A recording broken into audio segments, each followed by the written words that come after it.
ডাক দিত, মনে রমেশের ডাক দেয় না তো,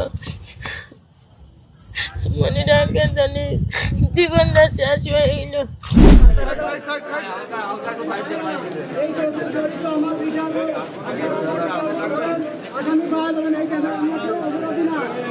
যে জঘন্যতম অপরাধটি করেছে তার ফাঁসি এবং অন্যান্য আসামিরা বিভিন্ন মেয়াদে তাদের সাজা হবে তাদের বিরুদ্ধে অভিযোগ অনুযায়ী। এমনিতে কি কি প্রমাণ আসলে দাখিল করা হয়েছে বা তো গাইস, হিটু শেখের মা হিটু শেখের ফাঁসির কার্যকর হওয়ার কথা শুনে তিনি তার ভাঙা বাড়ির ইটের দেওয়ালে বসে কান্না করে বলছে তার ছেলেকে যদি ফাঁসি দেওয়া হয় তাহলে কে আমাকে মা বলে ডাকবে, এমনকি নাতিরও যদি ফাঁসি দেওয়া হয় তাহলে আমি আর দাদি ডাক শুনতে পাবো না, আমি এখন একলা হয়ে গেলাম। এর আগে হিটু শেখের মা হিটু শেখের ফাঁসি চাইছে আর এখন বলছে তার ছেলে হিটু শেখ নাকি নির্দোষ, তার ছেলে নাকি কোনো দোষ করেনি, সে নাকি বাড়িতে ছিল না, যেই দিন আসিয়ার মৃত্যু হয় সেই দিন তার বোন হামিদা নাকি তার পাশে ছিল, এমনকি তার বোন নাকি সব জানে। যাই হোক বন্ধুরা, তোমরা যদি আমার চ্যানেলে নতুন হও তাহলে অবশ্যই চ্যানেলটিকে সাবস্ক্রাইব করবেন। তো ভিডিওটা স্কিপ না করে ফার্স্ট থেকে লাস্ট অবধি দেখতে থাকবেন। তো বন্ধুরা, বেশি বাড়তি কথা না বলে আমরা মূল ভিডিওতে চলে যাই, তারপরে বিস্তারিত আলোচনা করব ভিডিওর শেষে। ডাক দিত, মনে রমেশের ডাক দেয় না তো, মনে রাখে জানি জীবনটা শেষ হয়ে গেল। আজকে 2 দিন বেশি খবর শুনে আজ 2 দিন আমার খাওয়া দাওয়া বন্ধ হয়ে গেছে। কি মানে এই খবর ঘুমাতে পারি না। কোন খবর শুনে? 10 জনে যে কছে ফাঁসি দিবেন যে ফাঁসি দেওয়াছি মানে তো ডাকবেন আমাকে, ডাকবেন না? ডাকবেন না? আপনি তো মা, আপনাকে ডাকবেই। মারে ডাকবেন না, মেয়ে জামাইরে ডাকবেন, আর তো কেউ নাই, সবই তো চলে গেছে। আর মেয়ে জামাই ছাড়া আর আমি ছাড়া তো কেউ নেই, তখন তো আমাকে ডাকবে নেই।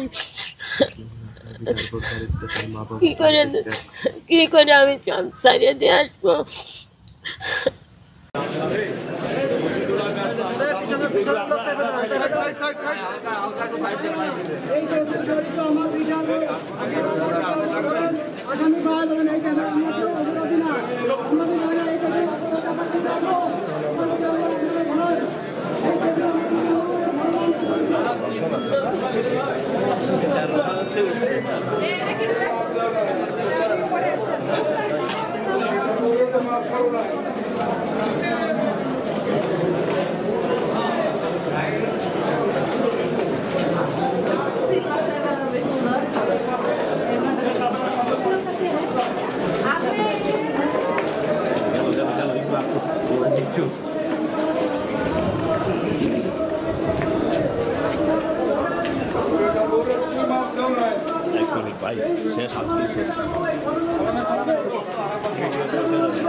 আপনারা বিশ্বাস করেন আমরা এখানে কেউ জড়িত না। আমার বিচারক বাসায় ছিল, আমরা তখন মনি দেখি সুস্থ, আমরা বাসার থেকে কাজে খবর পাই, খবর পাওয়ার সাথে সাথে আমরা চলে আসি। আপনারা বিচারক ছিল বাসায়, বিচারক ধরেন আপনারা, আমার বিচারক মেন আসামি, আমার বিচারক আপনারা ধরেন, মূল আসামি পাওয়া যাবেন। আমার বিচারক বাসায় ছিল, সে কেন পলায়ে চলে গেল, সে কেন এই হাসপাতালে আসলো না? ওই বাচ্চার সাথে তার হাসপাতালে আসা, সে হাসপাতালে না এসে সে বাড়ি চলে গেছে টাকা পয়সা নিয়ে, মোবাইল টোবাইল নিয়ে পলাইয়ে। আপনারা আমার বিচারক ধরেন, আপনারা আসল অপরাধীকে পেয়ে যাবেন। আমার বিচারক সেই আসল অপরাধী। আমার বিচারক একটা ছেলের সাথে সম্পর্ক আছে, সেই ছেলেটারে ধরেন আপনারা। আমার বিচারক একটা ছেলের সাথে সম্পর্ক আছে, সেই ছেলেটারে ধরেন আপনারা। মূল আসামি আপনারা পাই যাবেন। আমার বিচারক আসামি, আপনারা এই করেন, আয়রন করে দেন। আমরা কেউ অন্যায় করি নাই। আমার বিচারক আসামি, আমার বিচারক ধরেন, আপনারা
আমি অ্যাডভোকেট মনিরুল ইসলাম মুকুল, স্পেশাল পিপি, মাগুরা জেলা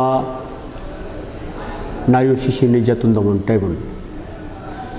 আপনারা সকল অবগত আছে, মাগুরার চাঞ্চল্যকর হত্যা মামলা, যাকে ধর্ষণ করে হত্যা করা হয়েছে সেই আচিয়া হত্যা মামলার আজকে সাক্ষীর জন্য তৃতীয় দিনের মতো দিন ধার্য ছিল। ইতিপূর্বে আমরা 6 জন সাক্ষীকে হুজুর আদালতে সাক্ষ্য দিয়েছি। আজকে আমরা হুজুর আদালতে 11 জন সাক্ষীকে প্রডিউস করেছিলাম। বিজ্ঞ আদালত 10 জন সাক্ষী সাক্ষ্য গ্রহণ করেছেন। 10 জন সাক্ষীর সাক্ষ্য গ্রহণ করে আগামীকাল পুনরায় আবার সাক্ষীর জন্য দিন ধার্য করেছেন। আগামীকাল আমরা আরও 5 জন সাক্ষীকে প্রসেস দেব, সাক্ষী আসবে। আমরা সাক্ষী সমাপ্ত করে যত দ্রুততম সময়ের ভিতর সম্ভব এই মামলার সুবিচার নিশ্চিত করব ইনশাআল্লাহ।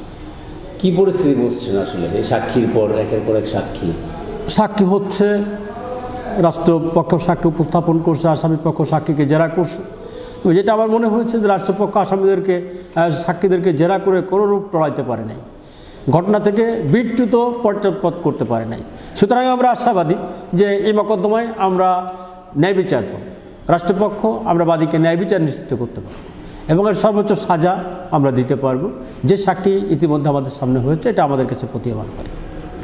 যদি আসলে ভবিষ্যতের কথা আমরা বলতে পারি না, সর্বোচ্চ সাজা বলতে আসলে কি হইতে পারে? বা সর্বোচ্চ সাজা বলতে এই মকদ্দমা সর্বোচ্চ সাজা হচ্ছে ফাঁসি।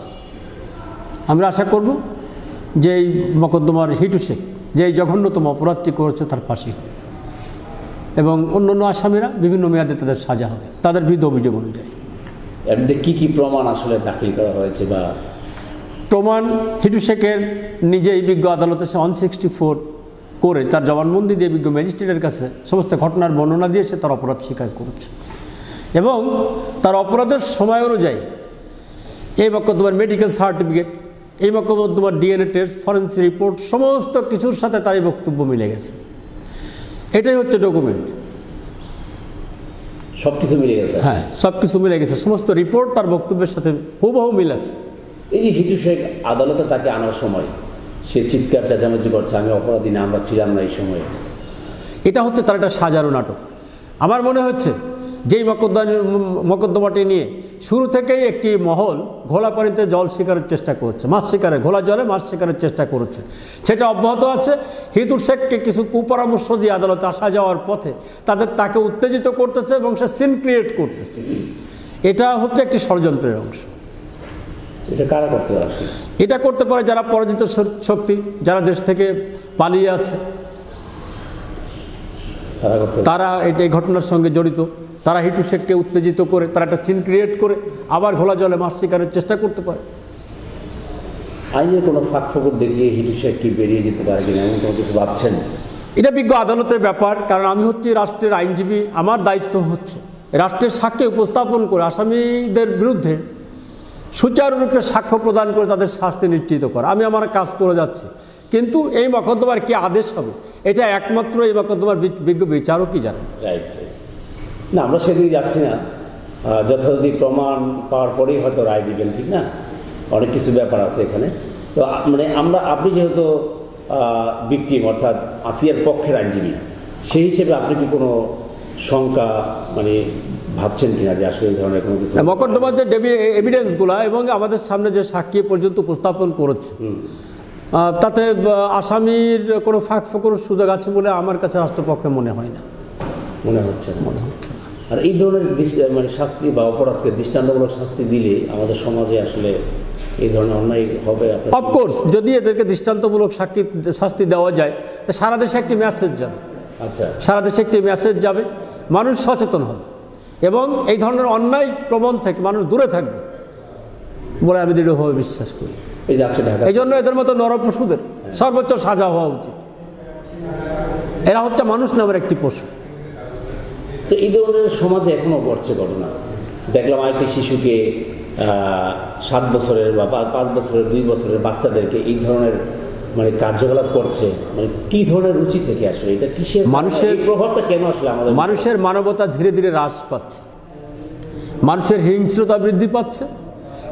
কারণ মানুষের মাদকের করাল গ্রাস মানুষকে এখন মানুষ রাখছে না, পশুতে পরিণত করছে। তারা শিশু ধর্ষণ করছে, নিজের আপন মা বাবাকে হত্যা করছে, নিজের সন্তানকে গলা কেটে হত্যা করতেছে। এগুলো হচ্ছে মাদকের করাল গ্রাস। এর থেকে যদি মুক্ত করা যায়, যদি মাদকের ব্যাপারে একটু সচেষ্ট হওয়া যায়, আমার মনে হয় যে এই ধরনের প্রবণতা আরও কমে যায়। কারণ তারা যেন মাদক সেবন করে, ন্যায় অন্যায়ের কোনো অবস্থান তাদের মাথায় থাকে না। ন্যায় অন্যায়টাকে তারা বিশ্লেষণ করার মতো কোনো মানসিকতা থাকে না, তারা পশুর মতো হয়ে যায়। কাজেই তারা এই পশুর মতো আচরণগুলি করে। এটা লাস্ট কোশ্চেন, আপনি বিদায় নিয়ে নেবেন। এই যে নারীদের ড্রেস বলি আর মানসিকতা বলি, পুরুষের কোনটার প্রয়োজন আসলে? এই ধরনের কাজ থেকে যদি হেফাজতে রাখা যায়, মানে রাখতে হয় সন্তানদের, তাহলে এই যে পোশাক আশাকের কথা অনেক আসলে নারীদের যে কথা, নারী আর শিশুর কথাটা ভিন্ন। যেটা আপনি নারী ও শিশু, আমি নারী ও শিশুর পিপি। যে সমস্ত নারীগুলো খামখেয়ালি চলাফেরা করে এবং তাদের পোশাক। তো ভিডিওটি দেখে তোমরা বুঝতেই পারলেন যে অ্যাডভোকেট মনিরুল ইসলাম সে বলছেন হিটু শেখ নাকি সব মিথ্যা কথা বলছে, এমনকি আসিয়ার মৃত্যুকে নিয়ে হামিদা নাকি জড়িত। তো যাই হোক বন্ধুরা, পুরো ভিডিওটি দেখে তোমার মূল্যবান মতামত কি তা অবশ্যই কমেন্ট বক্সে জানাবেন। দেখা হবে নেক্সট ভিডিওতে। খোদা হাফেজ, সবাই ভালো থাকবেন, সুস্থ থাকবেন।